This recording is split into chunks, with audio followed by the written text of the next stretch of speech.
Hello दोस्तों, welcome back to my YouTube channel quick pharma.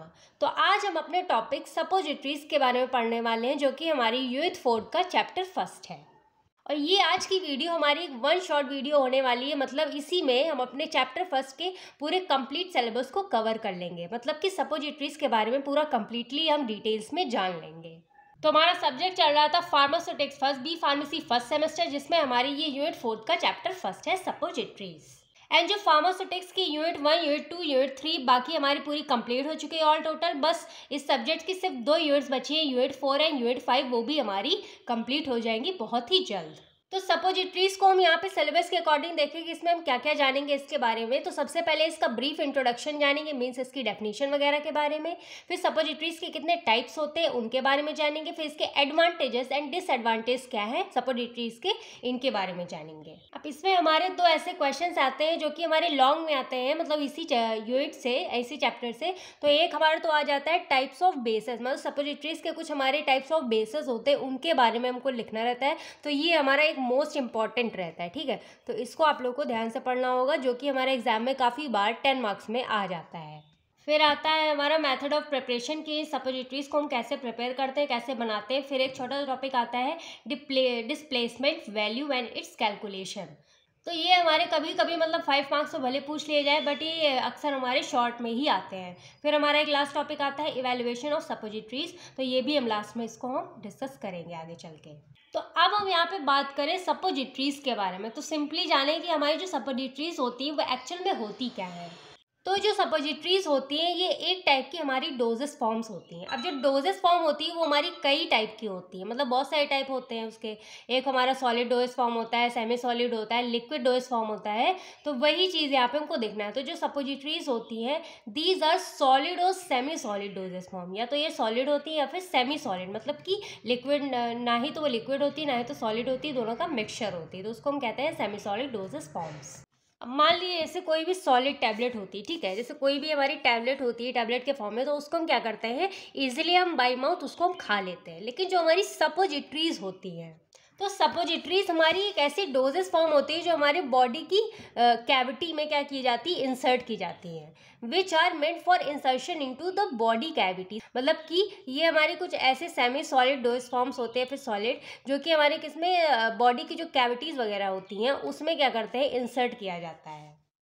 अब ऐसे नहीं समझ रहे होंगे आप लोग, जैसे मान लीजिए ये आप लोगों की क्या है, नोज़ है, ठीक है। तो जो नोज़ होती है तो उसमें हमारे 2 होल होते हैं, ठीक है, नोज़ में, ठीक है। तो वहाँ पे क्या होता है, तो ये जो नोज़ का जो होल होता है इसको हम क्या कहते हैं, कैविटी कहते हैं। अब मान लीजिए आपकी नोज़ में कोई भी मतलब नॉस्ट्रल में कोई प्रॉब्लम हो गई, तो ऐसे नॉर्मली तो बहुत लोग होते हैं, जैसे नॉर्मली कोई भी सर्दी जुकाम हुआ तो हम लोग टैबलेट वगैरह ले लेते हैं, ठीक है, तो उसको हम खाते हैं।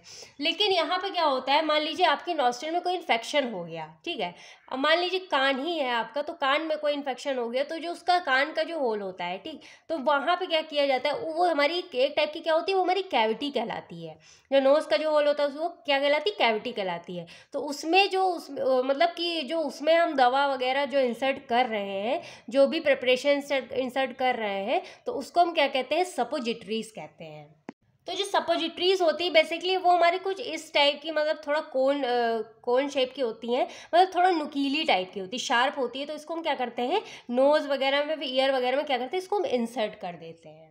अब आप लोग सोच रहे होंगे कि इस टाइप का अगर होगा तो हमारे कान को तो नुकसान हो जाएगा, लेकिन ऐसा नहीं होता है। अब मान लीजिए जैसे कोई भी ड्रग है, अब जैसे ये हमारी टैबलेट के फॉर्म में ही होती है, लेकिन ये हमारी क्या होती हैं, सॉल्युबल होती हैं।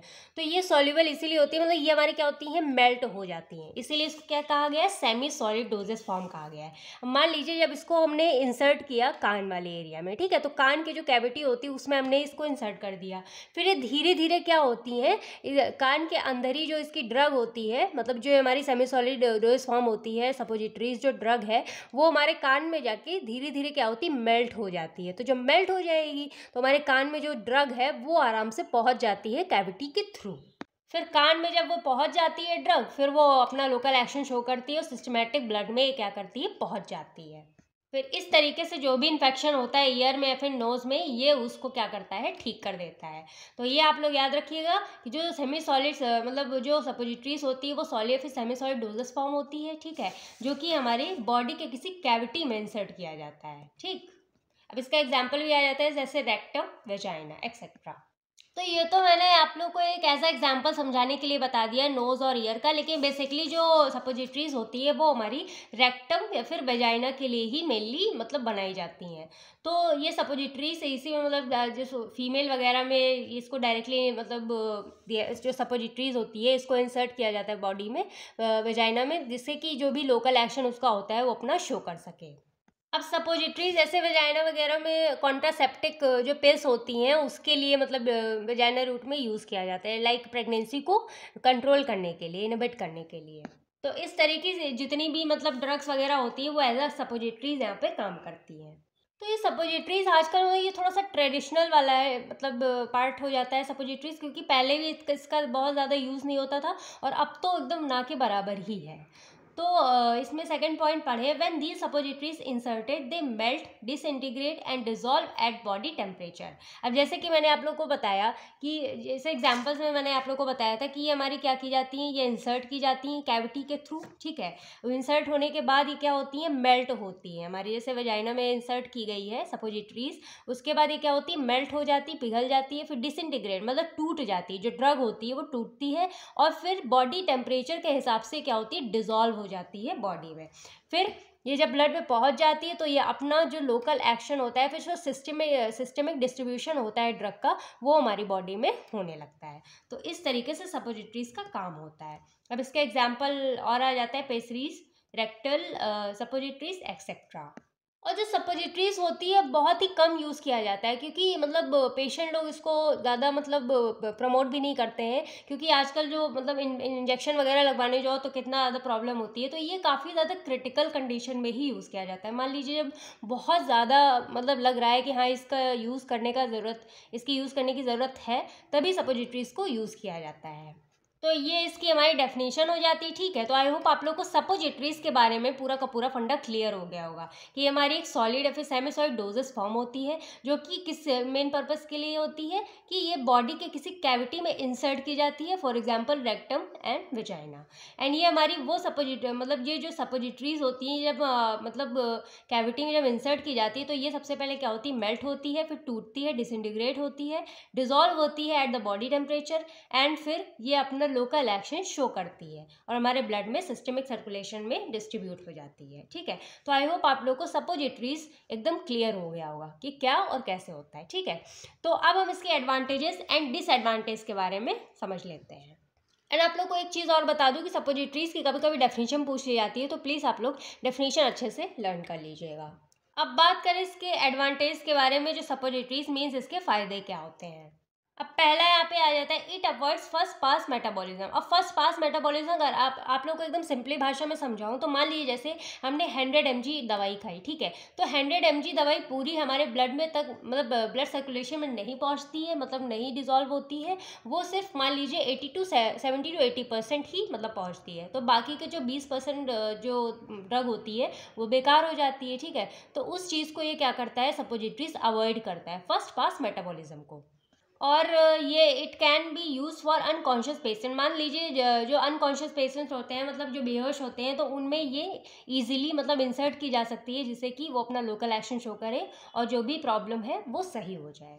तो इस चीज़ के लिए ये काफ़ी ज़्यादा फ़ायदेमंद होती है। फिर आ जाता है, it can be use for delivering higher amount of dose.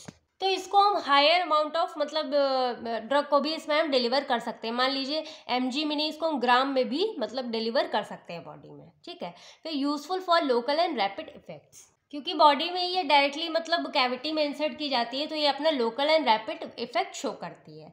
फिर चलिए इसके डिसएडवांटेज के बारे में बात कर लेते हैं कि इसके नुकसान क्या हो सकते हैं सपोजिटरीज के। तो it is more expensive than tablets. अब जैसे टैबलेट वगैरह हैं वो हमारी थोड़ी सी सस्ती आती हैं, ठीक है, लेकिन जो सपोजिटरीज वगैरह होती हैं ये थोड़ा सा मतलब बहुत ज़्यादा एक्सपेंसिव हो जाती हैं as compare to tablets.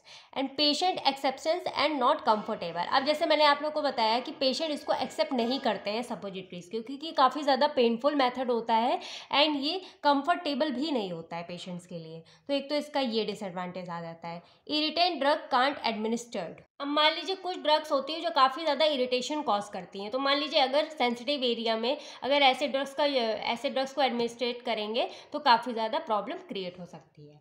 Need to store it at low temperature.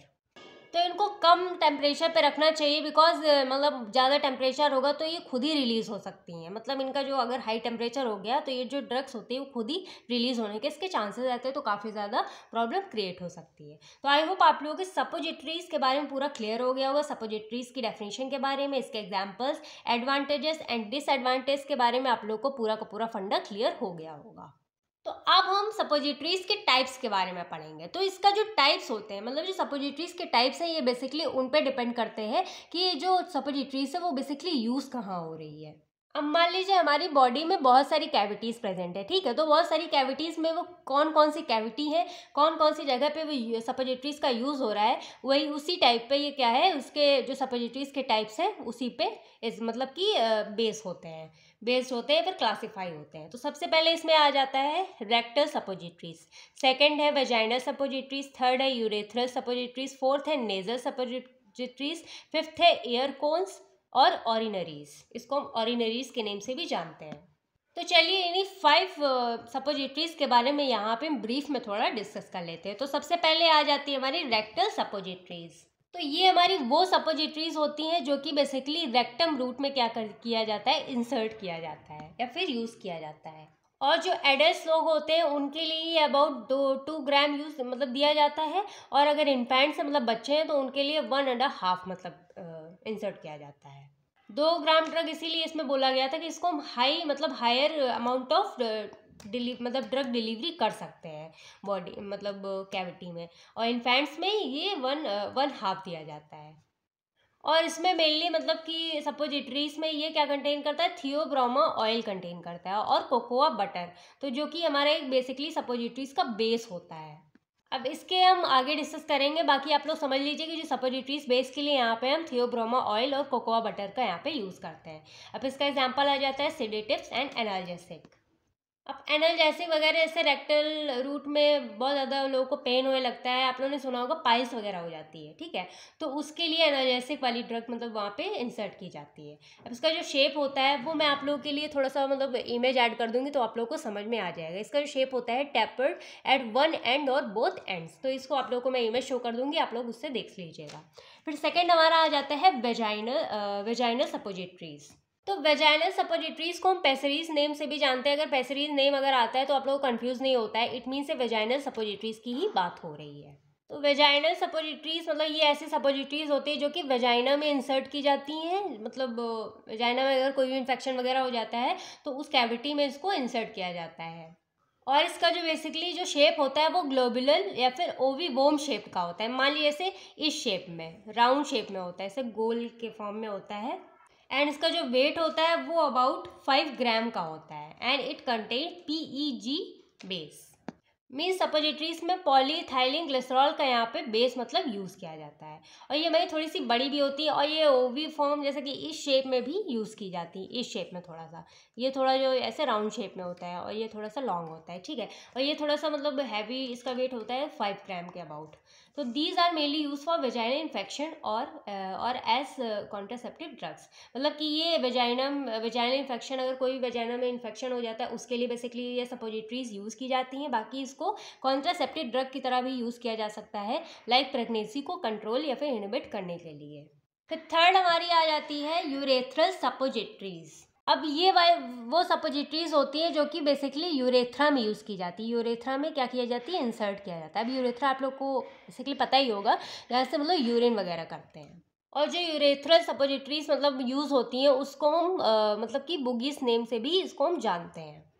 तो बाकी इसमें जो इसका जो बेस होता है वो बेसिकली किसकी सपोजिटरीज बनी होती है, कोकोआ बटर की बनी होती है। कोकोआ बटर जैसे कि यहाँ पे मैंने बताया था थियोब्रोमा ऑयल यूज़ किया जाता है बेस के लिए, तो वही यहाँ पे जो सपोजिटरीज बनती है उसमें हम कोकोआ बटर का यूज़ करते हैं, अबाउट 2 ग्राम फॉर फीमेल्स। अब फीमेल्स के लिए, फीमेल्स में जो सपोजिटरीज यूज़ कर रहे हैं तो वो हम बेसिकली हमारी 2 ग्राम की मतलब 2 ग्राम ऑफ ड्रग की बनी होती है, और जो मेल के लिए होता है वो अबाउट 4 ग्राम इसका मतलब वेट रहता है ड्रग का।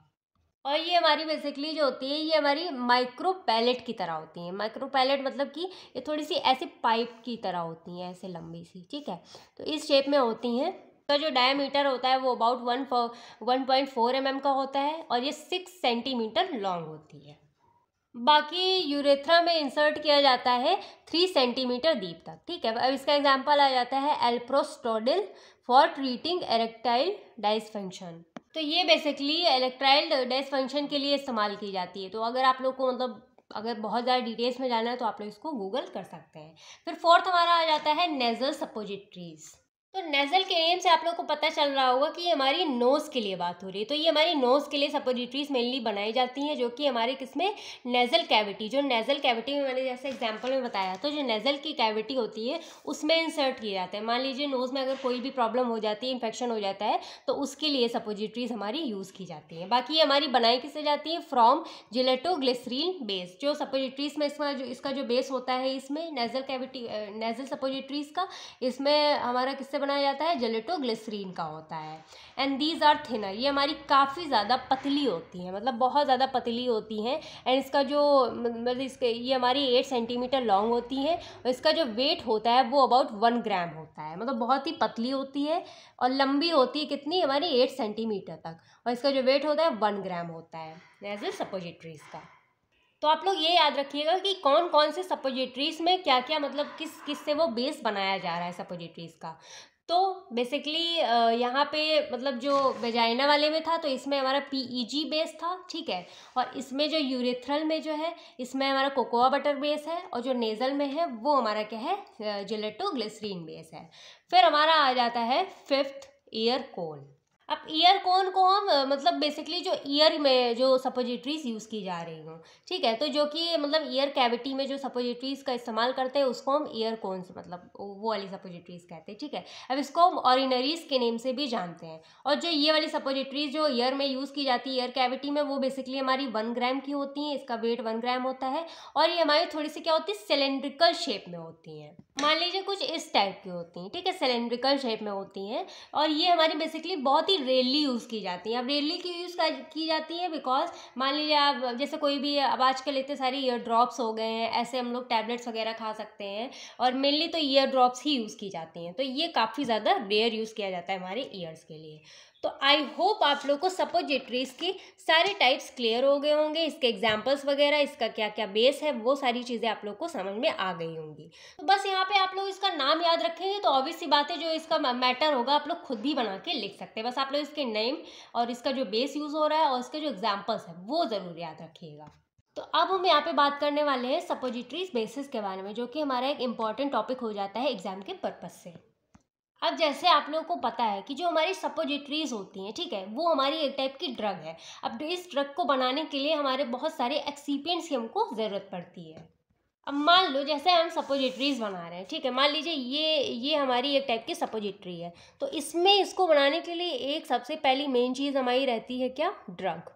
तो ड्रग के साथ हमारी एक क्या रहती है? दूसरी सपोजिटरीज बेस रहता है। मतलब कि एक हमारा बेस होता है। जैसे हम कोई चीज़ प्रिपेयर करते हैं तो उसका बेस होता है ना। अब जैसे हम आलू टमाटर की सब्जी बना रहे हैं तो उसमें आलू टमाटर की सब्जी हमारे एक टाइप का क्या है? एक हमारा बेस है। बाकी जो मसाले वगैरह है वो क्या है? एक्सीपिएंट्स हैं। तो उसी तरीके से जो हमारी सपोजिटरी होती है, एक तो इसमें हमारा ड्रग होता है, दूसरा इसमें हमारा क्या होता है? सपोजिटरी बेस होता है। मीन्स हमारा एक बेस ही होता है जो काफ़ी ज़्यादा मेजर रोल प्ले करता है हमारी सपोजिटरीज में। और जो ड्रग होती है, ड्रग तो इसमें ही मिलाई जाती है, ठीक है। फिर ये दोनों आपस में मिलके, ड्रग और सपोजिटरीज बेस आपस में मिलके क्या करते हैं? हमारी एक पूरी सपोजिटरीज बना के तैयार कर देते हैं। तो ये तो हमारे दोनों चीज़ हो गए जिससे हमारी एक सपोजिटरी बन रही है। अब इसके अलावा भी हमारे कुछ मिक्स मसाले होते हैं, जैसे कि एक्सीपेंट्स होते हैं, जो कि सपोजिटरीज में काफ़ी ज़्यादा हेल्प करते हैं। तो एक्सीपेंट्स हमारे आ जाते हैं, जो कि मेन तो हमारा सपोजिटरी बेस होता है, ठीक है। दूसरा हो गया एंटीऑक्सीडेंट, थर्ड हो गया एमल्सिफाइंग एजेंट, फोर्थ हो गया हार्डनिंग एजेंट्स, जो मतलब हार्डनेस प्रोवाइड करता है, और प्रिजर्वेटिव, जो हमारे जो मतलब ड्रग है या फिर जो भी है सपोजिटरी है, फिर कोई भी प्रिपरेशन है, उसको काफ़ी लंबे समय तक चलाने के लिए प्रिजर्वेटिव का हम यूज़ करते हैं। तो सिलेबस में हमारे मतलब इन सब चीज़ों के बारे में ज़्यादा दे नहीं रखा है। बाकी इसमें सिर्फ हमारा इम्पॉर्टेंट जो कि है हमारा सपोजिटरीज बेस है, तो ये हमारा दे रखा है। तो यही चीज़ हम पढ़ने वाले हैं, जो सपोजिटरीज बेस के बारे में, और यही हमारा एग्जाम में काफ़ी बार पूछा गया है। और आप लोग को एक चीज़ और करना है कि एग्ज़ाम में अगर जैसे आप लोग ये नहीं कि सिर्फ लिखते जा रहे पैराग्राफ में, पॉइंट वाइज लिखिएगा। बाकी अगर ये आप लोग डायग्राम थोड़ा सा बना के आ जाएंगे इस टाइप से तो आप लोग को अच्छे खासे मार्क्स मिलेंगे और थोड़ा सा अट्रैक्टिव रहेगा, मतलब अट्रैक्टिव दिखेगा एग्जामिनर को। बाकी जो रफ वाली चीज़ें होती है इसको इग्नोर ना करें प्लीज़, इसको आप ध्यान से समझें भी और इसको आप मतलब एग्जामिनेशन में यूज़ भी कर सकते हैं, इसको मतलब बना भी सकते हैं। तो इतना आई होप आप लोगों को समझ में आ गया होगा, ठीक है। तो अब यहाँ पे हम बात कर लेते हैं सपोजिटरीज बेसिस के बारे में। तो सपोजिटरीज बेसिस हमारे एक्चुअल में वो एक्सिपेंट्स होते हैं जो कि हमारी सपोजिटरीज की मैन्युफैक्चरिंग मतलब बनाने में क्या करते हैं, मैन्युफैक्चरिंग में हेल्प करते हैं, मतलब यूज़ होते हैं। बाकी ये हमारा एक मेजर पार्ट होता है सपोजिटरीज का, मतलब ये काफ़ी ज़्यादा major role important role play करता है हमारी सपोजिटरीज में। अब ये क्या मेजर रोल प्ले करता है वो सारी चीज़ें यहाँ पे लिखी हुई हैं, वो मैं आप लोग को बता देती हूँ। अब जो सपोजिटरीज बेसिस होते हैं वो एक्चुअल में जो सपोजिटरी की शेप होती है उसको मेंटेन करने का काम करते हैं और जो सपोजिटरीज की सॉलिडिटी होती है उसको भी मेंटेन करते हैं, मतलब उसके शेप एंड सॉलिडिटी को मेंटेन करने का काम करता है कौन, सपोजिटरीज बेसिस। तो जैसे कि ये हमारा जो एक सपोजिटरी है ना, तो सपोजिटरी ये हमारा एक टाइप का मतलब बेस है जो कि हमारे सपोजिटरी को शेप प्रोवाइड कर रहा है, इसकी सॉलिडिटी को मेंटेन कर रहा है और इसी में जाके ये जो ड्रग होती है वो हमारी क्या होती है, मिक्स हो जाती है और ये हमारे मतलब जो मेडिसिन होती है उसको रिलीज़ करने में हेल्पफुल होता है। And after inserted into body cavity suppositories bases get melted, मतलब कि जैसे ये वाली जो सपोजिटरी होती है, मान लीजिए इस शेप की सपोजिटरी है, ठीक है, तो इस शेप की सपोजिटरी है, मान लीजिए अगर जैसे कि suppository basically rectal and vaginal में यूज़ होता है, तो रेक्टल में मान लीजिए इसको मतलब इंसर्ट किया जा रहा है, वो रेक्टल एक कैविटी ही तो है, जब कैविटी में ये सपोजिटरी को हम मतलब क्या कर रहे हैं, इंसर्ट कर रहे हैं, बॉडी किसी कैविटी में इंसर्ट कर रहे हैं, तो ये जो सपोजिटरीज होती है इसका जो बेस होता है वो धीरे धीरे बॉडी टेम्परेचर के अकॉर्डिंग, जैसे हमारा नॉर्मल बॉडी टेम्परेचर होता है 37 डिग्री सेल्सियस, ठीक है, तो उसी के अकॉर्डिंग धीरे धीरे जो सपोजिटरीज होती है वो मेल्ट होने लगती है और जो ड्रग होता है इसी सपोजिटरीज बेस की वजह से हमारी बॉडी में क्या होती है, रिलीज होती है। अब ड्रग रिलीज कैसे होती है और अपना एक्शन कैसे शो करती है वो यहाँ पे समझते हैं। मान लीजिए ये हमारी सपोजिटरीज बेस है, ठीक है, अब इसके अंदर हमारी क्या मिली हुई है, ड्रग मिली हुई है। अब हमने किसी भी बॉडी मतलब बॉडी कैविटी में, किसी भी बॉडी कैविटी में हमने क्या किया, इंसर्ट कर दिया है सपोजिटरी को, ठीक है, तो जो बेस होता है सपोजिटरी का वो इंसर्ट होने के बाद धीरे धीरे क्या होता है, मेल्ट होने लगता है और जैसे ही मेल्ट होगा उसके सपोजिटरी के अंदर हमारी क्या प्रेजेंट है, सपोजिटरी बेस के अंदर हमारे प्रेजेंट है ड्रग। फिर ड्रग क्या होती है, धीरे धीरे करके क्या होती है, टूटती है, मतलब डिसइंटीग्रेट होती है, उसके बाद हमारी बॉडी में रिलीज होती है। उसके बाद जब रिलीज हो जाती है तो वो अपना मतलब लोकल एक्शन शो करती है जो कि हमें क्या प्रोवाइड करती है, इफेक्ट हमको देखने को मिलता है। इसीलिए जो सपोजिटरी का बेस होता है वो काफ़ी ज़्यादा इंपॉर्टेंट रोल प्ले करता है। अब इसका एग्जाम्पल आ जाता है थियोब्रोमो ऑयल, जिसको हम कोकोआ बटर भी कहेंगे, और PEG पॉलीइथाइलिन ग्लाइकोल, तो इसके कुछ एग्जाम्पल आ जाते हैं। बाकी इसके बारे में हमने थोड़ा सा डिटेल्स में डिस्कस भी किया हुआ है टाइप्स में, तो आप लोग वहाँ से भी पढ़ेंगे। तो आई होप आप लोग को सपोजिटरीज बेसिस के मेजर इंपॉर्टेंट रोल्स के बारे में पता चल गया होगा, इसका एग्जाम्पल होता है। अब आगे बढ़ते हैं, इसकी प्रॉपर्टीज़ के बारे में जानते हैं कि ये एक्चुअल में इसकी प्रॉपर्टीज़ क्या, मतलब ये क्या प्रॉपर्टीज शो करता है सपोजिटरीज बेस। तो यहाँ पे जब हम प्रॉपर्टीज़ की बात करते हैं तो सबसे पहले आ जाती है, it should be melt at body temperature to release drug. अब जैसे नॉर्मल बॉडी टेम्परेचर हमारा 37 डिग्री सेल्सियस होता है, तो जो सपोजिटरीज का बेस होता है वो हमारे बॉडी टेम्परेचर के हिसाब से होना चाहिए, तभी वो हमारी बॉडी में ड्रग को रिलीज करता है। फिर सेकंड आ जाता है, it should B non toxic, non irritant and non sensitive. अब जैसे कि ये जो ड्रग हम यूज़ कर रहे हैं, जो भी सपोजिटरीज यूज़ कर रहे हैं वो हम बॉडी कैविटी में यूज़ कर रहे हैं डायरेक्ट, तो वो मतलब कोई भी टॉक्सिसिटी ना क्रिएट करे, ना ही तो इरिटेंट होना चाहिए, नहीं तो काफ़ी ज़्यादा प्रॉब्लम क्रिएट कर सकता है। थर्ड है, it should be easily movable and not adhere to moulds. Means ये इजीली मोल्डेबल होना चाहिए कि जैसे शेप के अकॉर्डिंग इसका जो शेप है एकदम साइज एंड शेप एकदम सही होना चाहिए ताकि ये मोल्ड्स में अडहेयर ना करे, ठीक है। फिर फोर्थ आ जाता है, it should be stable above it's melting point and stable on storage. Means ये हमारे पहली चीज़ तो स्टेबल होना चाहिए और मेल्टिंग पॉइंट के अकॉर्डिंग, और इसको ऐसे स्टोर करें ताकि ये मतलब ऐसे टेम्परेचर पे रखें ताकि ये हमारे क्या हो रहे हैं, स्टेबल रहें, अपने आप ही मेल्ट ना हो जाए, मतलब ड्रग को रिलीज ना करे। तो ये तो इसकी कुछ प्रॉपर्टीज़ के बारे में हो गया, ठीक है। बस जैसे एग्जाम में अगर आता है तो सपोजिटरीज के बेस के बारे में आप थोड़ा सा डिटेल्स में डिस्कस करिएगा, एग्जाम्पल दीजिएगा, इसकी प्रॉपर्टीज़ के बारे में लिखिएगा। अब इसके हम बात कर लेते हैं टाइप्स ऑफ सपोजिटरीज के बारे में। सॉरी, यहाँ पे बेस भी लगा लीजिए क्योंकि टाइप्स ऑफ सपोजिटरीज तो पहले ही हम लोग पढ़ चुके हैं। तो ये टाइप्स ऑफ सपोजिटरीज बेसिस के बारे में, ठीक है, कि हमारे सपोजिटरीज बेसिस के कितने टाइप्स होते हैं। तो इनको हम बेसिकली 3 टाइप्स में क्लासीफाई कर सकते हैं। पहला होता है ओलिजिनियस फैटी बेसिस, सेकंड है एक्वस बेसिस और वाटर सॉल्युबल और मिसिबल, ठीक है। फिर थर्ड आता है इमल्सिफाइंग बेसिस। चलिए इन तीनों के बारे में भी थोड़ा थोड़ा सा हम यहाँ पे डिस्कस कर लेते हैं। तो जो ओलिजिनियस या फिर फैटी बेसिस है, ये हमारे कुछ दो टाइप्स में डिवाइडेड होते हैं। पहला यहाँ पे होता है थियोब्रोमा ऑयल, जिसको हम कोकोआ बटर भी कहते हैं, और सेकंड आता है ट्राइग्लिसराइड्स। तो चलिए इन दोनों के बारे में हम थोड़ा सा डिटेल्स में जान लेते हैं। तो सबसे पहले यहाँ पे हमारा आ जाता है थियोब्रोमा ऑयल। तो जो थियोब्रोमा ऑयल होती है, इसको हम कोकोआ बटर के नेम से भी जानते हैं। अभी कोको बटर की तरह ही मतलब रहता है, थोड़ा सा येलोइश टाइप का, जैसे बटर होता है ना, तो थोड़ा येलो टाइप का होता है। तो ये थियोब्रोमा ऑयल जो होता है, ये हमारा कोकोआ बटर की तरह ही मतलब दिखता है एकदम, तो इसको हम कोकोआ बटर भी कहते हैं। और ये हमारी जो ये सपोजिटरीज होती हैं, जो मतलब इस बेस की जो सपोजिटरीज होती है, वो मोस्टली कॉमनली यूज़ की जाती है, मतलब बहुत ज़्यादा इसका यूज़ किया जाता है। क्यों यूज़ किया जाता है? क्योंकि हमारी एक तो पहली चीज़ ये आइडल बेस होती है, और जो रेक्टल और वेजाइनल में मेनली यही वाले मतलब बेसिस का यूज़ किया जाता है सपोजिटरीज के। बाकी ये तो आप लोग जान ही हैं कि हमारा येलोइश वाइट कलर में होता है और बटर की तरह होता है। And it exist as hard amorphous solid at 15 to 20 degree Celsius and melt at 30 to 35 degree Celsius. मतलब नॉर्मल बॉडी टेम्परेचर हमारा 37 डिग्री सेल्सियस होता है, तो इस वाले डिग्री सेल्सियस पे ही हमारा मेल्ट होता है बॉडी के अंदर जाके।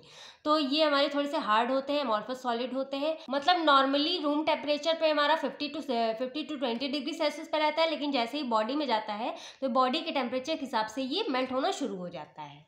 बाकी थियोब्रोमा कोका का एक मतलब उसके कोई रोस्टेड सीड्स होते हैं, उससे ही हमारे ऑब्टेन्ड होते हैं, मतलब उसी से ही हमारे बनाए जाते हैं। तो ये हो जाता है थोड़ा सा हमारा थियोब्रोमा ऑयल के बारे में। अब इसमें एक चीज़ और आ जाती है, इसके कुछ प्रिकॉशंस होते हैं। प्रिकॉशन ये करना है जब आप इसको बना रहे हो, मतलब जब इसकी प्रिपरेशन कर रहे हो, तो ये जो मतलब इसको ओवर हीट नहीं करना, बहुत ज़्यादा मतलब हीट नहीं प्रोवाइड करनी है, नहीं तो हमारे बॉडी टेम्परेचर के अकॉर्डिंग हो जाएगा, तो ये मतलब मेल्ट ही नहीं होगा बिल्कुल, ठीक है। फिर सम पर्टिकुलर्स ड्रग में ऑल्टर इट्स मेल्टिंग पॉइंट, क्योंकि मतलब मान लीजिए नॉर्मली जब ये हमारे बॉडी में जब जाएगा सपोजिटरी बेस, तो ये हमारी 30 to 35 डिग्री सेल्सियस पे मेल्ट होती है, ठीक है। तो इसमें जो हमारे ड्रग्स होते हैं, मतलब ऐसा ये हमारे ड्रग्स इस मेल्टिंग पॉइंट को अगर चेंज कर देंगे तो ये हमारा मतलब काम ही नहीं करेगा। तो इसकी वजह से ये थोड़ा सा इसमें प्रिकॉशंस लेना पड़ता है, कि थोड़ा सा ध्यान देना पड़ता है। तो आई होप आप लोग को थियोब्रोमा ऑयल के बारे में समझ में आ गया होगा। फिर सेकंड हमारा आ जाता है, सेकंड आता है ट्राइग्लिसराइड्स। तो एक्चुअल में जो थियोब्रोमा ऑयल था, ठीक है, वो भी हमारा एक ट्राइग्लिसराइड का ही पार्ट आता है। तो जो ट्राइग्लिसराइड्स होते हैं, ये बेसिकली हमारे हाइड्रोजनेटेड वेजिटेबल्स ऑयल्स होते हैं। इसमें हम वेजिटेबल ऑयल्स के बारे में यहाँ पे डिस्कस करेंगे, ठीक है। और ये हमारे बेसिकली सिंथेटिक ट्राइग्लिसराइड्स होते हैं, जो कि मैनुअली किए जाते हैं, मतलब बनाए जाते हैं। तो ये जो ट्राइग्लिसराइड्स होते हैं, इनको बेसिकली हम कभी कभी मतलब इस्तेमाल करते हैं, जब यहाँ पे हम थियोब्रोमा ऑयल के सब्स्टिट्यूट्स को अगर नहीं इस्तेमाल करते हैं, तब हम इसका ट्राइग्लिसराइड का यहाँ पे इस्तेमाल करते हैं। और ये जो हमारे थोड़े से जो ट्राइग्लिसराइड्स होते हैं, ये थोड़े से एक्सपेंसिव हो जाते हैं, किसके अकॉर्डिंग? हमारे थियोब्रोमा ऑयल से ये थोड़ा सा क्या होते हैं, एक्सपेंसिव होते हैं, थोड़े से महंगे होते हैं। अब इनका एग्जाम्पल आ जाता है जैसे कि पाल्म ऑयल, कोकोनट ऑयल। तो इसको थोड़ा सा मतलब कम ही लोग इस्तेमाल करते हैं, ठीक है। फिर हमारा सेकंड आ जाता है एक्वस बेसेस। एक्वस बेस हमारे वो मतलब बेसिस होते हैं जो कि एक्चुअल में वाटर सॉल्युबल होते हैं, मतलब वाटर सॉल्युबल बेसिस होते हैं जो इजीली हमारे वाटर में सॉल्युबल हो सके। अब इसके भी हमारे फर्दरली 2 टाइप्स होते हैं। पहला आ जाता है हमारा ग्लिसरीनेटेड जिलेटिन, जो हमने इसको पहले डिस्कस किया था, मतलब जो कि नेजल कैविटी में मतलब इसका इस्तेमाल कर रहे थे। अब इसको थोड़ा सा हम आप लोग को मतलब थोड़ा सा देसी भाषा में समझाएं, तब आप लोग को ज़्यादा समझ में आएगा। तो ये हमारा एक टाइप का मिक्सचर होता है, जिसमें हमारे ग्लिसरीन, वाटर और जिलेटिन का बना होता है। मतलब कि ये हमारा एक टाइप, जैसे मान लीजिए एक हमने मिक्सचर हमको बनाना है, तो सबसे पहले हमने ले लिया उसमें वाटर, उसमें ऐड कर दी अपने ग्लिसरीन, ठीक है। तो ग्लिसरीन उसके बाद further made stiff jelly type by adding gelatin. तो जिलेटिन क्या काम करता है? किसी भी सब्सटेंस को जेली प्रोवाइड करता है, मतलब उसको किसी भी सब्सटेंस को जेली फॉर्म में कन्वर्ट कर देता है। तो यहाँ पे हम उसमें जेलेटिन मतलब मिला देते हैं। तो ये हमारा एक टाइप का मिक्सचर होता है, जिसमें हमारे glycerine, water and gelatin present होते हैं।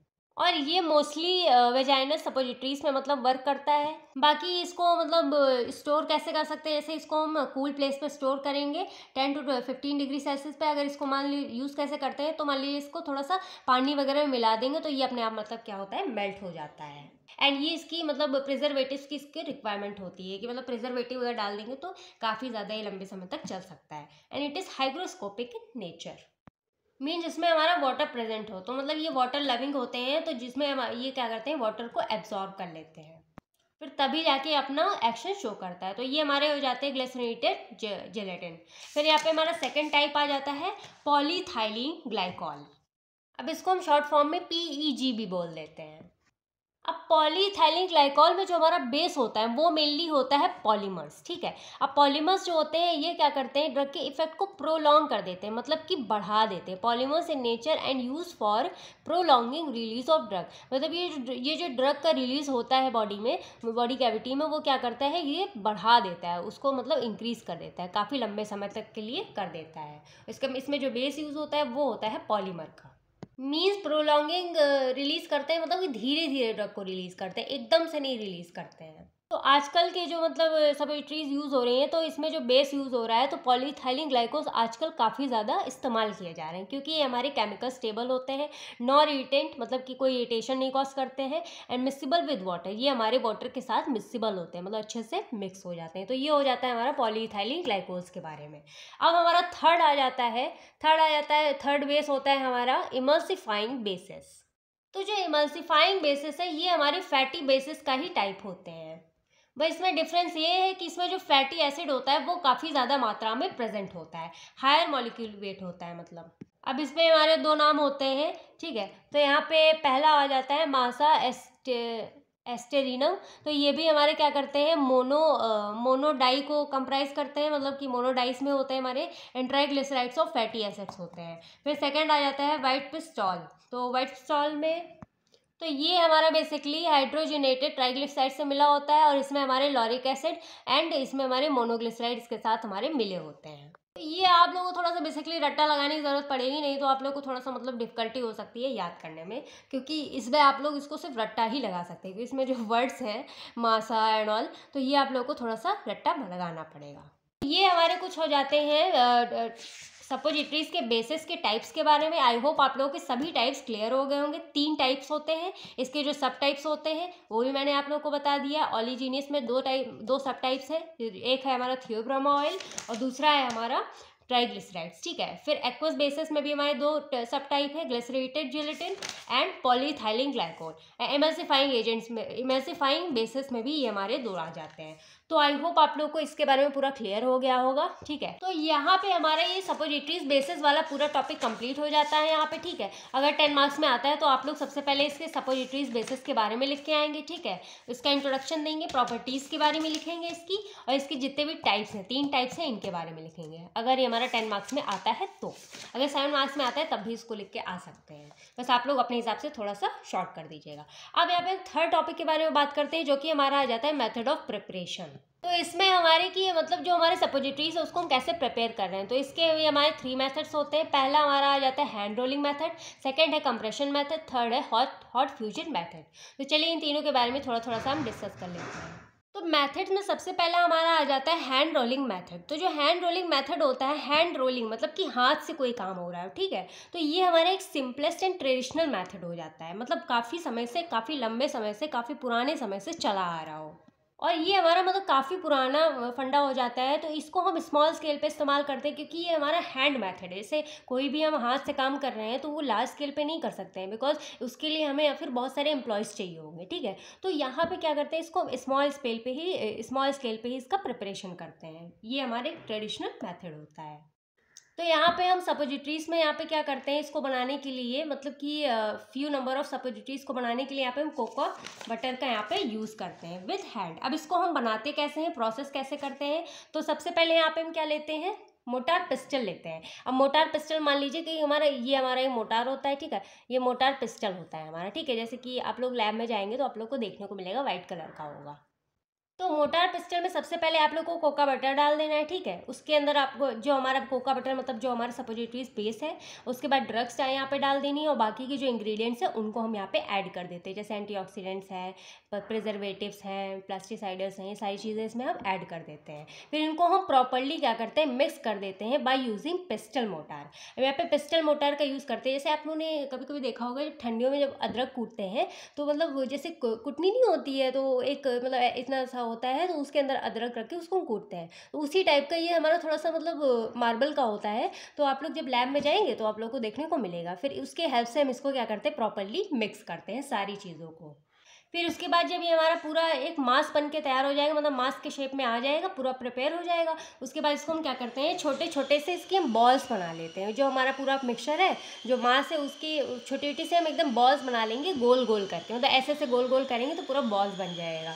ठीक है, मतलब पाम का यूज़ करके हथेली के ऊपर जैसे हम लोग गोली नहीं बनाते वैसे इस टाइप की छोटी छोटी सी बॉल्स बन जाएंगी। और जैसे ही वो बॉल्स बन जाएंगे, मान लीजिए बॉल्स बन गई, ठीक है, तो उसके बाद जो एक स्पैचुला होता है ना, तो इस स्पैचुला से क्या करते हैं, इसको हम दबा देते हैं ऐसे करके, मतलब ऐसे दबा देंगे। अब उसके बाद हम क्या करते हैं, दबाने के बाद इसको हम क्या करते हैं, मतलब ये सिलिंड्रिकल शेप में, मतलब कि स्पैचुला से इसको हम सिलिंड्रिकल शेप का कर देते हैं। ठीक है, इस टाइप में कुछ हमारी बन जाएंगी, इस टाइप में। ठीक है, फिर इसके बाद जब ये इस टाइप में बन जाती है, उसके बाद इसको हम क्या करते हैं, स्मॉल पोर्शन में कट कर देते हैं, मतलब फॉर्म अ कॉनिकल शेप। अब कॉनिकल शेप में बनाने के लिए यहाँ पे हम क्या करते हैं, स्मॉल पोर्शन में इसको हम ऐसे ऐसे करके कट कर देते हैं बाय यूजिंग हैंड। फिर जब इसको स्मॉल पोर्शन में कट करेंगे, फिर धीरे धीरे इसको ऐसे ऐसे मतलब कर देंगे। ठीक है, तो ये हमारी जब धीरे धीरे इसको ऐसे हम इसकी शेप में लाएंगे, तो ये हमारा किसके शेप में आ जाएगा, कॉनिकल शेप में यहाँ पे हमारा बन के तैयार हो जाएगा बाय यूजिंग हैंड। तो इस सपोजिटरीज को हम हैंड का यूज़ करके बनाते हैं, तो इसीलिए इसका नाम हो जाता है हैंड रोलिंग मैथड। तो ये मेथड हमारे कुछ स्किलफुल वर्कर्स होते हैं उनके थ्रू किया जाता है, मतलब ऐसे ही नहीं, कोई नॉर्मली नहीं बना सकता है। जो स्किलफुल होंगे, जिनको मतलब तरीका पता होगा हर चीज़ का, तो मेथड का, तो वही इसमें मतलब बना सकते हैं। तो आई होप आप लोगों को फर्स्ट मेथड के बारे में समझ में आ गया होगा, हैंड रोलिंग मेथड। अब सेकेंड हमारा आ जाता है कंप्रेशन मेथड। अब कंप्रेशन मेथड में ये होता है कि यहाँ पे जितने भी मतलब चीज़ें होती हैं उसको हम क्या करते हैं, कंप्रेस करते हैं, मतलब दबाते हैं। अब ये काम कैसे करता है, मान लीजिए यहाँ पे हमारी इस तरीके की मशीन होती है। ठीक है, तो ये इस तरह की मशीन होती है, तो यहाँ पे हमारे क्या होते हैं, इस तरीके थोड़े से मोल्ड बने होते हैं। जैसे मोल्ड होते हैं नहीं, जैसे हम लोग कोई भी मेकर लाते हैं तो उसमें मोल्ड होते हैं, आइस क्यूब वाला जो मोल्ड होता है, तो उसमें आइस क्यूब जमती है। ठीक है, वैसे इस मशीन में हमारे कुछ मोल्ड होते हैं। उसके बाद यहाँ पे हमारा थोड़ा सा सिलेंडर शेप में होता है, तो ये हमारा आ जाता है पिस्टन। तो पहले यहाँ पे कुछ चीज़ें समझ लीजिए। इसको हम कोल्ड कंप्रेशन मोल्डिंग कहते हैं, बिकॉज यहाँ पे हीट का बिल्कुल भी यूज़ नहीं करते हैं। और ये जो सपोजिटरीज मतलब प्रिपेयर की जाती है वो कंप्रेशन के थ्रू की जाती है, मतलब कंप्रेस करके बनती है। तो सबसे पहले स्टेप में यहाँ पे हम क्या करते हैं, जो जितने भी हमारे इंग्रेडिएंट्स होते हैं उनको हम क्या करते हैं, सपोजिटरीज बेस के साथ पूरा मिक्स कर लेते हैं और उसको हम पूरा एक फाइन पाउडर में कन्वर्ट कर लेते हैं, फाइन पाउडर पूरा बना लेते हैं। उसके बाद ये जितना भी मतलब थोड़ा सा फाइन पाउडर में भी होता है, थोड़ा सा मतलब वेट भी होता है, इससे कि वो चिपके। फिर जितना भी मास होता है इसको हम क्या करते हैं, सिलेंड्रिकल वाले में भर देते हैं, इस वाले मोल्ड में। ठीक है, तो ये इस तरीके से बना होता है, मतलब पूरा ऐसे होता है। तो ये हमारा ये जितनी भी जगह होती है यहाँ पे हम पूरे मास को क्या करते हैं, फिल कर देते हैं। तो ये हमारा क्या होता है, पिस्टन होता है। उसके बाद क्या करते हैं, ये वाला जो पिस्टन होता है, मतलब जो इसको हम कंप्रेस करते हैं, तो ये हमारा अपवर्ड डायरेक्शन में जाता है, ऊपर जाता है। जैसे कंप्रेस किसी चीज़ को दबाओ तो ऊपर, ये ऊपर जाएगा। ठीक है, तो इसमें जितना भी मास मतलब फिल होता है वो हमारा क्या होगा, कंप्रेस हो जाता है इसी मोल्ड्स में, मतलब पूरा अच्छे से क्या होता है, फिल हो जाता है। फिर ये हमारे को इस शेप में आ जाते हैं, इस शेप में। ठीक है, फिर बनने के बाद इसको कुछ देर के लिए रेस्ट पे रखते हैं, ताकि मतलब सॉलिडिफाई हो जाए, थोड़ा सा सॉलिड फॉर्म में आ जाए। उसके बाद ये जो लेड होती है इसको हम ओपन करते हैं और यहाँ से जो मोल्ड्स होते हैं इनको मतलब यहाँ से हम अपनी सपोजिटरीज जो बनी हुई होती है उसको यहाँ से हम निकाल लेते हैं। बाकी जो मतलब पहले सिलेंड्रिकल में क्या करते हैं, लुब्रिकेंट्स को अप्लाई कर देते हैं, कहाँ पे, मोल्ड्स में, ताकि मतलब जो भी मास हम फिल कर रहे हैं वो चिपके ना। ठीक है, तो इस तरीके से पूरा यहाँ पे कोल्ड कंप्रेशन या फिर कंप्रेशन मेथड का यहाँ पे हम यूज़ करते हैं। अब यहाँ पे हमारा थर्ड मेथड आ जाता है hot fusion method. Hot fusion के नेम से ही आप लोगों को पता चल रहा होगा कि यहाँ पे हम हीट का यूज़ कर रहे हैं। इस मेथड में हम यहाँ पे थोड़ा सा मतलब क्या कर रहे हैं, हीट का इस्तेमाल कर रहे हैं। तो इसमें सबसे पहले हम ये करते हैं कि यहाँ पे हम क्या करते हैं, यहाँ पे सपोजिटरीज बेस लेते हैं और सपोजिटरी बेस लेने के बाद इसको हम क्या करते हैं, हीट प्रोवाइड करते हैं, तो इसको थोड़ा सा हम हीट कर देते हैं। और सपोजिटरी बेस मेल्ट करने के बाद यहाँ पे हम क्या करते हैं, यहाँ पे ड्रग और जो अदर एक्सीपेंट्स होते हैं इसी में हम सपोजिटरी बेस में यहाँ पे मिला देते हैं। अब उसके बाद जब ये हमारा मतलब पूरा मिक्स हो जाता है, पूरा एक मास बन के तैयार हो जाता है, तो इसको हम क्या करते हैं, मिक्सचर को रिमूव करते हैं हीट से, मतलब हीट से हटाते हैं। उसके बाद सपोजिटरी मोल्ड्स जो होते हैं, जैसे कि जो मशीन होगी जो उसके मोल्ड्स होंगे उसमें हम उसको पोर्ड कर देते हैं, मतलब फिल कर देते हैं। और सपोजिटरीज मोल्ड, जैसे कि ये हमारे सपोजिटरीज मोल्ड होते हैं। अब जैसे कि इसको हम छोटे स्केल पे मतलब स्मॉल स्केल पे परफॉर्म करेंगे, तो इसमें मैनुअली हमारी जो मशीन होगी उसमें हमारी 6 to 12 कैविटीज़ होंगी, मतलब यहाँ पे जैसे 6 बनी हुई हैं, 6 मोल्ड्स होंगे। तो इसी में हम क्या करते हैं, desired shape and size size के यहाँ पे हम क्या करते हैं, इन मतलब वो जो डिज़ायर शेप हमको चाहिए होता है उस टाइप के यहाँ पे शेप के हमारे मोल्ड प्रेजेंट होते हैं। तो इसी में हम क्या करते हैं, अपने जो मतलब सपोजिटरी मोल्ड में अपने जो सपोजिटरी बेस मतलब पूरा जो हमने तैयार किया मिक्सचर, उस मास को यहाँ पे हम फिल कर देते हैं। और जो अगर इसको हम लार्ज स्केल पर परफॉर्म कर रहे हैं, मतलब लार्ज स्केल पे इसको हम बना रहे हैं, तो इसमें हमारे लगभग 500 से 1000 मोल्ड्स कैविटीज़ प्रेजेंट होती हैं मशीन में। अब उसके बाद जैसे कि हमारा जो मिक्सचर होता है उसको हीट से हटा के इस वाले मोड्स में हम पोर्ड कर देते हैं, ठीक है। और पोर्ड जैसे कि ये जो सांचे होते हैं ना, जब मोल्ड को जैसे सांचा कहते हैं, ठीक है, तो ये आपस में एक दूसरे से जुड़े होते हैं, ठीक है। अब यहाँ पे जैसे हमने फिल किया है इनको, ठीक है, उसके बाद यहाँ पे क्या करते हैं, इसको हम कस देते हैं, जैसे हम लोग गैस नहीं बंद करते वैसे उसको हम टाइट कर देते हैं, तो पूरे मोल्ड हमारे इकट्ठे में मतलब एक पास आ जाते हैं। अब उसके बाद थोड़ी देर इनको हम रेस्ट पे रखते हैं। अब उसके बाद जैसे ही हमारा पूरा मोल्ड ठंडे हो जाते हैं, उसके बाद ये जो नट होता है इसको हम खोल देते हैं, ओपन करेंगे तो ये वाला पार्ट अलग हो जाएगा और ये वाला पार्ट अलग हो जाएगा। तो जैसे ये हाफ हाफ हो जाएंगे तो अपने आप ही जो सपोजिटरी होगी वो बनके यहाँ पे हमारे बाहर तैयार होके निकल आएगी। तो इस तरीके से हमारे हॉट फ्यूजन मेथड में सपोजिटरीज बनती हैं, ठीक है। सपोजिटरीज का प्रिपरेशन होता है इन वाले सांचों में, मतलब ये जो सांचे जो होते हैं, जो मोल्ड्स होते हैं, इनके अंदर। इसमें हम ये आप लोग याद रखिए कि हॉट फ्यूजन मेथड में यहाँ पे हम क्या करते हैं, सपोजिटरीज बेस को मेल्ट करते हैं, ठीक है, तब सारी चीज़ें मिलाते हैं, मतलब हीट प्रोसेस है एक तरीके की हमारी। तो आई होप आप लोग को मेथड ऑफ प्रिपरेशन समझ में आ गया होगा कि हमारे कितने टाइप्स हैं। इसमें हमारे बेसिकली 3 टाइप्स हैं, ठीक है। ये 3 टाइप्स में, इसमें हैंड रोलिंग मेथड में हम हाथ का इस्तेमाल कर रहे हैं, कंप्रेशन मेथड में हम कंप्रेस करके मतलब बनाते हैं सपोजिटरी को, और हॉट फ्यूजन मेथड में यहाँ पे हम क्या करते हैं, यहाँ पे हीट प्रोवाइड करते हैं बनाने के लिए सपोजिटरी, ठीक है। तो अब हमारा अगला टॉपिक आ जाता है यहाँ पे छोटा सा डिस्प्लेसमेंट वैल्यू। अब डिस्प्लेसमेंट वैल्यू को अब मैं आप लोगों को थोड़ा सा एग्जांपल के तौर पे समझाती हूँ तो आप लोगों को समझ में आएगा। मान लीजिए यहाँ पे हमारे जैसे कि हमारे मान लीजिए 4 मोल्ड हैं, ठीक है, मोल्ड से ही समझा देते हैं। एक मोल्ड है हमारा, 2 मोल्ड है, 3 मोल्ड है एंड 4 मोल्ड है, ठीक है। अब लेकिन यहाँ पे हमारा एक 5 मोल्ड है, 5th मोल्ड है। तो 5th मोल्ड को हमको इन्हीं चारों में से इन्हीं में मतलब इसको क्या करना, हमको एडजस्ट करना है, ठीक है। तो अब यहाँ पे हम क्या करते हैं, इस वाले 5वें मोल्ड को हम क्या करते हैं, यहाँ पे ला के एडजस्ट कर देते हैं, ठीक है। अब जो हमारा जो नया सीक्वेंस बन के आएगा वो क्या आएगा, जब से जैसे इसने क्या किया, 2 को रिप्लेस किया, 2 की जगह यहाँ पे 5 आ गया, तो यहाँ पे 5th मोल्ड यहाँ पे 2 को रिप्लेस करके आता है, ठीक है। तो यहाँ पे जो नया सीक्वेंस बनेगा वो होगा 1 5 3 4। तो ये हमारा क्या हुआ, डिस्प्लेसमेंट वैल्यू। यहाँ पे हमने क्या किया, डिस्प्लेस कर दिया, 2 को यहाँ से डिस्प्लेस किया और 2 की जगह हमारा क्या आ गया, 5 आ गया। तो डिस्प्लेसमेंट से आप लोग को समझ में आ गया होगा कि एक ऑब्जेक्ट को यहाँ से हम हटा के यहाँ पे दूसरे ऑब्जेक्ट को उसी जगह पे क्या कर रहे हैं, डिस्प्लेस कर रहे हैं। तो अब यहाँ पे समझ लेते हैं, ये तो डिस्प्लेसमेंट का डिस्प्लेस आप लोगों को समझ में आ गया होगा क्या होता है। अब यहाँ पे हम डिस्प्लेसमेंट वैल्यू के बारे में समझते हैं कि एक्चुअल में क्या होता है। अब जैसे कि एग्जाम्पल में समझिए, तो जैसे कि जो हमारी सपोजिटरी होती है वो हमारी 2 चीज़ों से मिलकर बनी होती है। एक तो हमारा होता है सपोजिटरी बेस, दूसरा होता है ड्रग, और इसमें हमारे कुछ एक्सिपेंट्स होते हैं, ठीक है।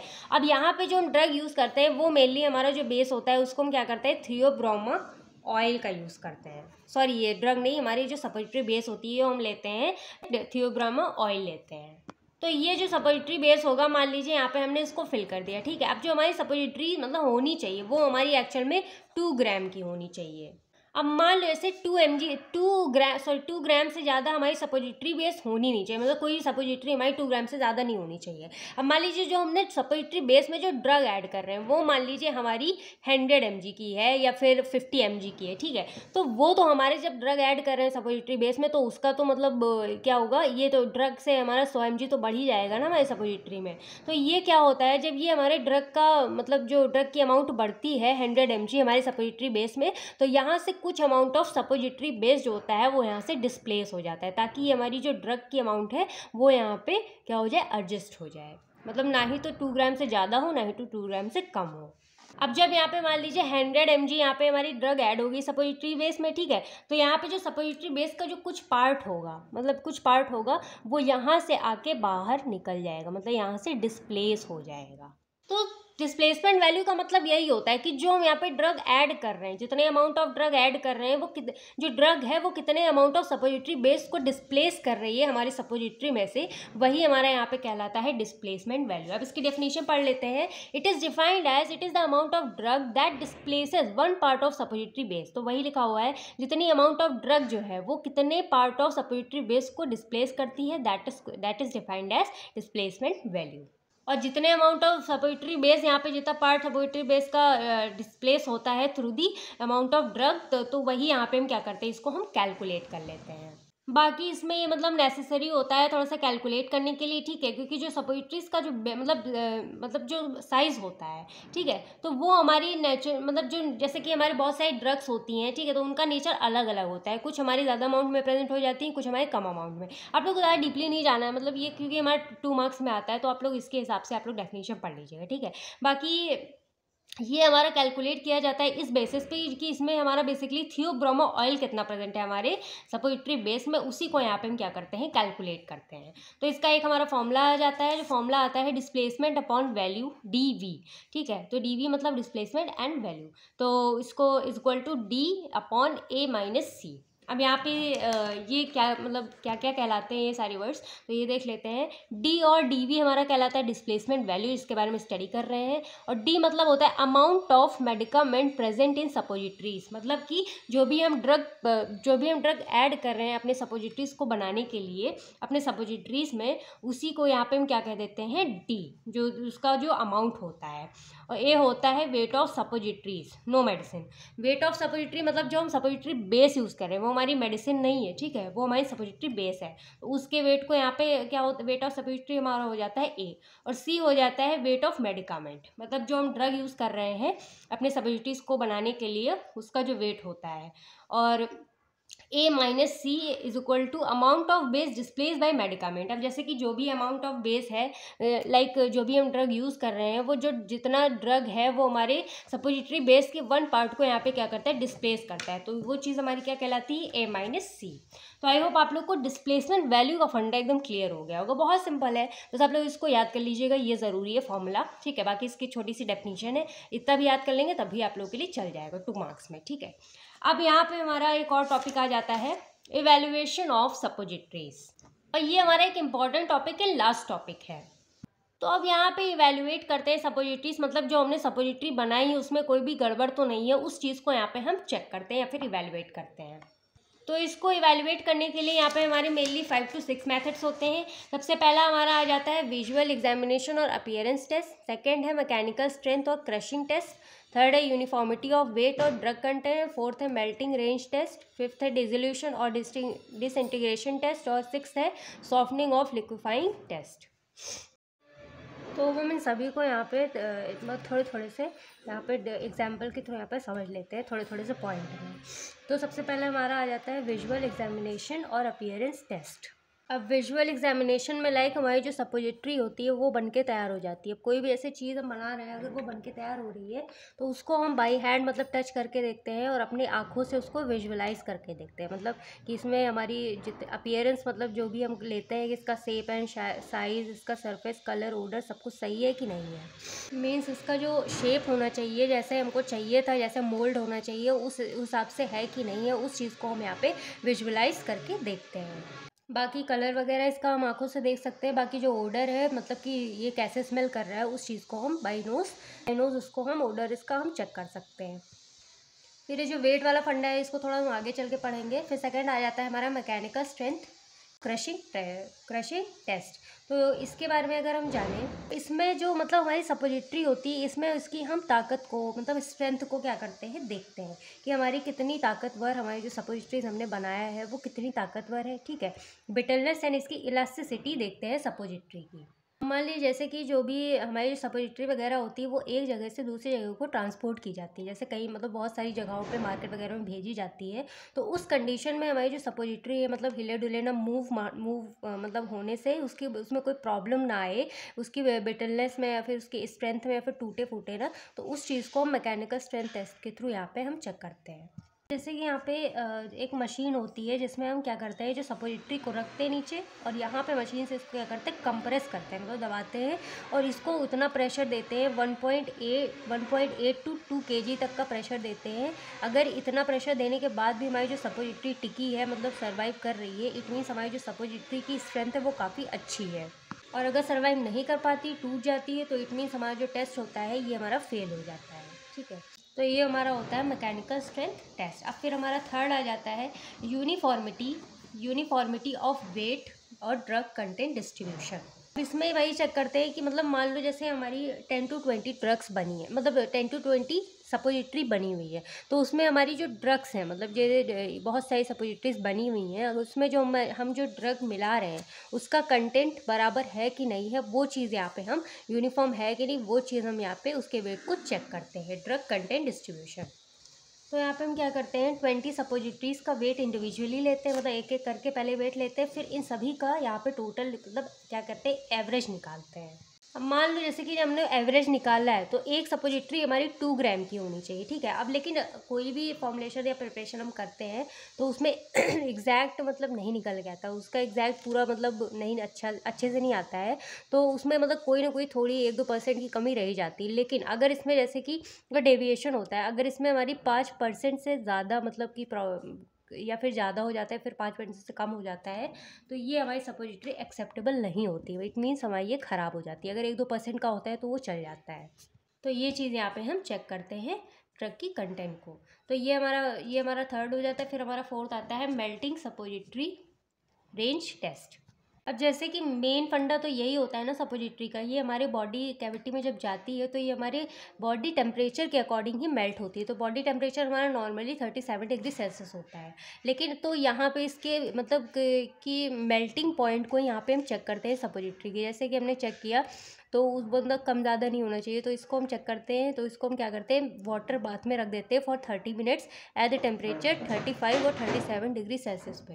जब वाटर बाथ में रखते हैं, अगर वो 30 मिनट में मतलब मेल्ट हो जा रही है जो सपोजिटरी है, तब तो ठीक है। अगर नहीं मेल्ट हो रही है, इट मीन्स हमारा जो टेस्ट है वो फेल हो गया है। ये भी हमारे इस मेल्टिंग पॉइंट की तरह मतलब सेम होता है इस टेस्ट की तरह। यहाँ पे हम क्या करते हैं, जो मतलब जो रेट होता है ड्रग का रिलीज़ होने का, वो हमारा क्या होता है, जैसे कि हमने एक अपैरेटस ले लिया, ठीक है, तो वहाँ पे हम क्या करते हैं, अपनी सपोजिटरी को रखते हैं उसी बॉडी टेम्परेचर पे 37 डिग्री सेल्सियस पे रख देते हैं और चेक करते हैं कि हमारी जो ड्रग है वो रिलीज़ हो रही है, मतलब डिज़ोल्व हो रही है कि नहीं हो रही है।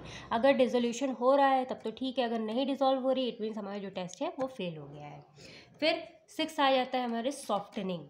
तो इसको हम लिक्विफेक्शन भी बोलते हैं। अब इसको भी सेम ऐसे ही करते हैं, मतलब सारी चीज़ें मेल्ट होने पे डिपेंड होती है। तो इसको हम क्या करते हैं, वाटर बाथ में डाल देते हैं अपनी सपोजिटरी को और चेक करते हैं कि हमारी ये लिक्विफाई हो रही है कि नहीं, क्योंकि लिक्विफाई होने की वजह से ही हमारे जैसे बॉडी में इंसर्ट हो रही है सपोजिटरी, तो क्या होता है ना, वो लिक्विफाई होनी चाहिए। अगर मेल्ट ही नहीं होगी या फिर लिक्विफाई ही नहीं होगी तो फिर कैसे पहुँचेगी, हमारे बहुत प्रॉब्लम क्रिएट करेगी।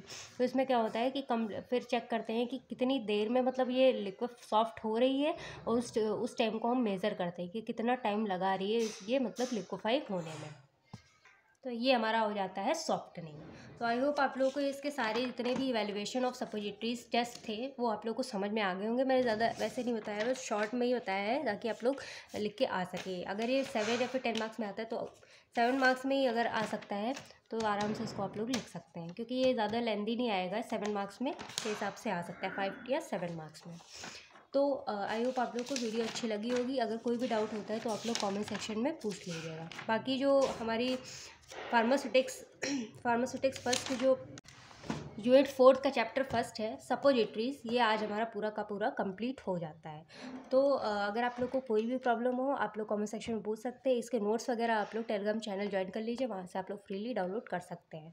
तो मिलते हैं हम नेक्स्ट वीडियो में नेक्स्ट टॉपिक के साथ। तब तक के लिए do like share comment and subscribe to my YouTube channel quick pharma.